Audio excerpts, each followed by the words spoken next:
welcome to Lesson 5 for our unit in Ecology and Science 7. So today we're going to be talking about the interactions of living things and ecosystems.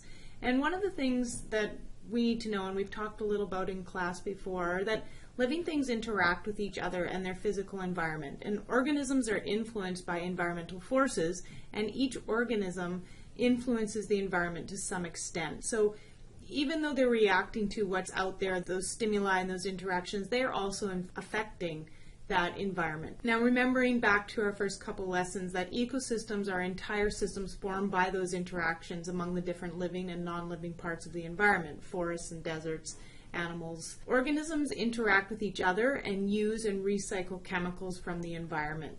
So there's that cycle that we've been talking about as well. And populations and ecosystems tend to be regulated by predation and competition, which is what this particular lesson is about, predation and competition. So competition occurs in ecosystems when an organism tries to get what it needs to survive, but other organisms need and try to get the same thing. So to define it on an assessment, you would say competition is when two species are fighting for the same survival needs, okay?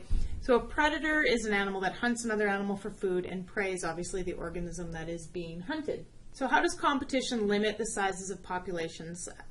Populations can't increase if there's not enough available prey. So the main predator in an environment, or their population, can't increase if there's not enough for them to eat.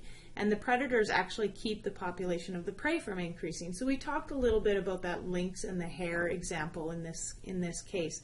And those two populations keep each other in balance. If something happens to the predators and the prey increases, eventually the predators will follow and their population will increase as well. As the population of the predators increase, then the population of the prey will decrease correspondingly. Follows each other in that wave of balance. So competition between species and often between members of the same species can be life or death. So if two wolves are fighting for the same food source, one wolf is going to win, the other is not, and the animal that doesn't win is forced to either move on to find his survival somewhere else, or he dies. So that can often limit the sizes of populations as well. Okay, and I have an example down here. It shows that how plants growing close together all try to get the water, sunlight, and nutrients from the same area. So if those plants were allowed to survive like that, they would all be small and thin. Some of them may die, and the ones that die leave more resources for the other plants, so the strong will survive.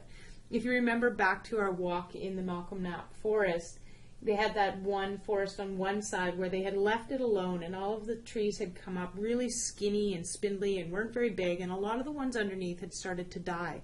Where across the road they had thinned them out and they'd left more space, more air, more water, more sunlight to reach in, and the trees grew thicker and bigger and were much stronger. Okay, so this is a really short one. We will talk more about predator-prey interactions and competition in class.